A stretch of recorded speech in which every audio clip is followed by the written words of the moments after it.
مبارک مبارک مبارک مبارک مبارک تمہیں یا نبی، علی اور زہرا کی شادی ہوئی۔ سامعین محترم، آج ہمارا عنوان گفتگو ہے مولا امیر المومنین علیہ الصلوۃ والسلام کی شادی، اور پروردگار نے اس شادی کے لیے خاص اہتمام کیا ہے۔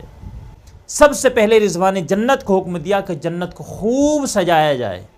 حکم پروردگار سے جنت کو سجایا گیا، تمام ملائکہ نے بہترین لباس زیبتن کیے، غلمان سنورنے لگے، حوران جنت سجنے لگیں، جنت کے تمام گوشے مشک و عنبر سے معطر کیے جا رہے ہیں، علی و فاطمہ کے صدقے میں لولو و مرجان لٹائے جا رہے ہیں، ہر طرف خوشی کا ماحول ہے۔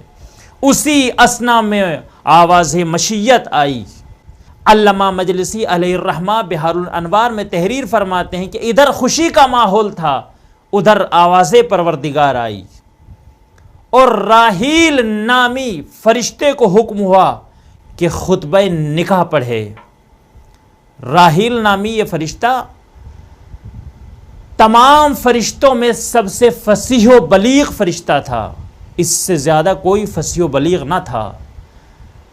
اس فرشتے نے حکم خدا سے امیر المومنین کے نکاح کا خطبہ پڑھا، اور ایسا فصیح و بلیغ خطبہ پڑھا کہ عرش کے رہنے والوں نے اس سے پہلے ایسا فصیح و بلیغ خطبہ کبھی نہ سنا تھا۔ ادھر خطبہ تمام ہوا، ادھر پروردگار عالم نے علی و فاطمہ کے نکاح کا صیغہ جاری کر دیا۔ اے سبحان اللہ، کیا عظمت ہے، کیا شان ہے مولا علی اور جناب فاطمہ تو زہرا صلوات اللہ علیہا کی، کہ جن کا نکاح عرش پر خود خدا نے پڑھا ہے۔ ادھر نکاح تمام ہوا، ملائکہ ایک دوسرے کو تہنیت دینے لگے، مبارکباد پیش کرنے لگے۔ اسی اثنا میں پروردگار نے ایک فرشتے کو حکم دیا کہ زمین پر جائیں اور جا کر میرے حبیب کو میرا ایک پیغام سنائے۔ وہ فرشتہ جو حکم خدا سے زمین پر آیا، اس کا نام تھا سرسائیل، مگر وہ محمود کے نام سے مشہور تھا۔ یہ فرشتہ بڑا عظیم فرشتہ تھا اور بڑا عجیب الخلقت بھی تھا۔ علامہ مجلسی علیہ الرحمہ نے بحار الانوار میں بھی اس روایت کو نقل کیا ہے۔ راوی کہتا ہے کہ جو فرشتہ پیغمبر اسلام کی خدمت میں آیا بڑا عجیب الخلقت تھا۔ وَلَهُ، اب روایت چونکہ کافی طویل ہے تو میں اس کے 2-3 فقرے آپ کی سماعتوں کے حوالے کرتا ہوں۔ وَلَهُ 20 رأسًا، ایسا فرشتہ تھا کہ جس کے 20 سر تھے۔ وَفِي كُلِّ رَأْسٍ 1000 لسان، اور اس کے ہر سر میں 1000 زبانیں تھیں۔ اللہ اکبر۔ اور وہ فرشتہ 20,000 زبانوں کے ذریعے سے پروردگار کی حمد و ثنا کیا کرتا تھا۔ سبحان اللہ۔ یہ فرشتہ بارگاہ پیغمبر میں آیا، آنے کے بعد اس نے سلام کیا، السلام علیک یا رسول اللہ۔ پیغمبر اسلام نے جواب سلام دیا، اور اس کے بعد فرشتہ کہتا ہے العلی الاعلی یقرئک السلام، یا رسول اللہ پروردگار بھی آپ کو سلام کہہ رہا ہے، اور پروردگار نے آپ کی خدمت میں ایک پیغام بھیجا ہے۔ وَيَقُولُ لَكَ زَوِّجِ النُّورَ بِالنُّورِ، پروردگار نے آپ کی خدمت میں یہ پیغام بھیجا ہے کہ آپ نور کی شادی نور سے کر دیں۔ پیغمبر اسلام سمجھ گئے، مگر تاکیداً اس سے سوال کیا کہ کس کی شادی کس سے کرنے کا حکم ہے؟ تو فرشتے نے کہا یا رسول اللہ فاطمہ کا نکاح علی سے کر دیجئے، اس لیے کہ پروردگار نے عرش پر خود ان کا نکاح پڑھ دیا ہے۔ فرشتے نے پیغام دیا، اور اب فرشتہ چلنا چاہتا ہے۔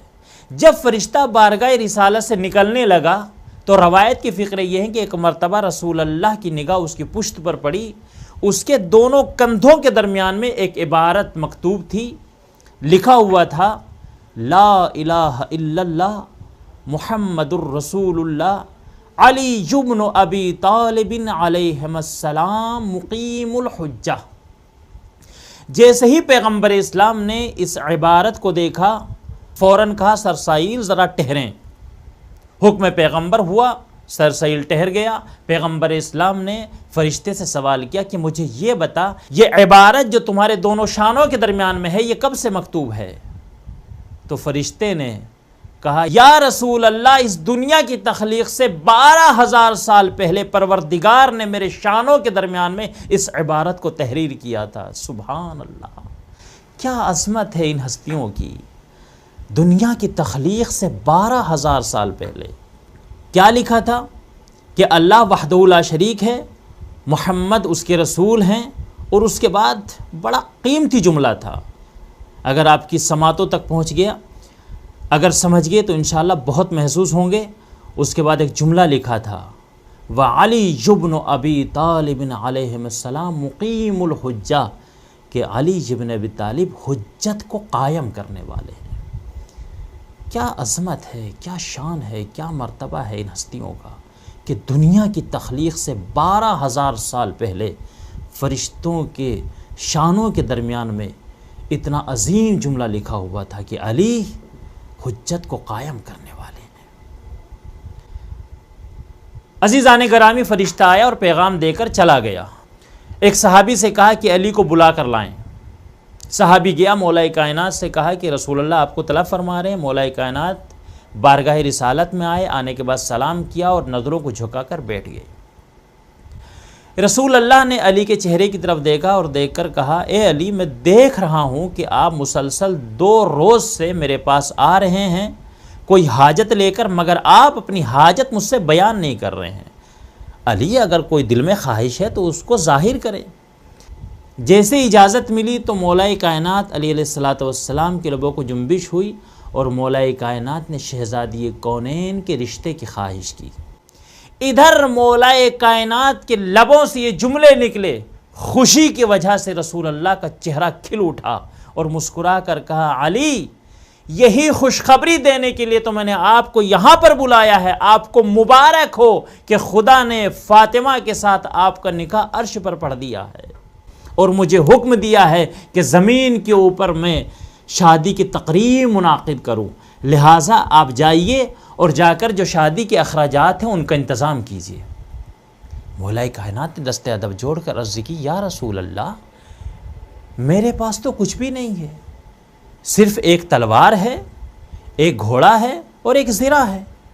تو رسول اللہ نے کہا اے علی، تلوار اور گھوڑا 2 ایسی چیزیں ہیں جن کی آپ کو ضرورت ہے، لیکن زرہ ایسی ہے کہ جس کی آپ کو ضرورت نہیں ہے، لہٰذا آپ اس کو بیچ دیجئے، چونکہ آپ شیر خدا ہیں اور شیروں کو زرہ کی ضرورت نہیں ہوتی ہے۔ سبحان اللہ۔ مولا کائنات نے زرہ خدمت رسول میں پیش کی۔ رسول اللہ نے سلمان کو بلایا اور کہا جائیں اور جانے کے بعد اس سے شادی کے اخراجات کا اہتمام کریں۔ جناب سلمان جو شادی کی ضروریات تھیں ان کو لے کر آئے اور اس کے بعد پیغمبر اسلام اپنی بیٹی حضرت فاطمہ الزہرا صلوات اللہ علیہ کے حجرے میں پہنچے اور جانے کے بعد ان کو پورا قصہ بیان کیا۔ اب یہ کیسے ممکن ہو سکتا تھا کہ شہزادی منع کر دے دی؟ اس لیے کہ جو راضیہ ہو، جو مرضیہ ہو، جس کی مرضی خدا کی مرضی ہو، اس سے کیسے ممکن تھا کہ وہ حکم خدا کو ٹال دیتی؟ شہزادی نے اپنی رضا کا اظہار کیا۔ پیغمبر اسلام نے مومنین کے مجمع کو بلایا اور مومنین کے مجمع میں رسول اللہ نے علی و فاطمہ کا عقد پڑھا اور اس کے بعد مختصر جہیز دے کر اپنی بیٹی کی رخصتی کی تیاریاں کی۔ عزیزان گرامی، رخصتی کا منظر بہت پیارا اور بہت خوبصورت ہے۔ مورخین نے لکھا کہ جب شہزادی کونین کی سواری ان کے بابا کے گھر سے ان کے شوہر کے گھر کی طرف چلنے لگی تو منظر اتنا پیارا تھا کہ شہزادی ناقے پر سوار تھیں اور ناقے کی مہار کو جناب سلمان نے پکڑا ہوا تھا اور سواری کے آگے آگے رسول اللہ خرامہ خرامہ چل رہے تھے۔ سبحان اللہ۔ ناقے کی داہنی طرف جناب جبرائیل تھے اور بائیں طرف جناب میکائیل، اور بنی ہاشم کے تمام جوانوں نے اپنی تلواریں نیاموں سے نکالی ہوئی تھی اور حفاظت کے لیے وہ سواری کے ساتھ ساتھ چل رہے تھے۔ اور اس کے بعد مورخین لکھتے ہیں کہ 70,000 ملائکہ تھے کہ جو ناقے کے پیچھے پیچھے چل رہے تھے اور ان کی زبان پر حمد الہی جاری تھی۔ لا الہ الا اللہ اور نعرہ تکبیر کی صداؤں سے پورے مدینے کی فضائیں گونج رہی تھی، اور اس اہتمام کے ساتھ، اس شان و شوکت کے ساتھ شہزادی کونین مولائے کائنات کے گھر تشریف لائیں۔ کتنی مبارک شادی ہے مولا علی اور جناب زہرا صلوات اللہ علیہ کی۔ اسی مبارک شادی کے صدقے میں ہم بارگاہ پروردگار میں ہاتھوں کو اٹھا کر دعا کرتے ہیں کہ پروردگار تجھے واسطہ ہے اس مبارک شادی کا، کہ ہماری قوم کے جوان لڑکے اور لڑکیاں جو ابھی تک شادی کے مسائل میں الجھے ہوئے ہیں، پروردگار سب کی مشکلات کو دور فرما اور سب کے لیے بہترین رشتے کا اہتمام فرما۔ اللہم صلی علی محمد و آل محمد۔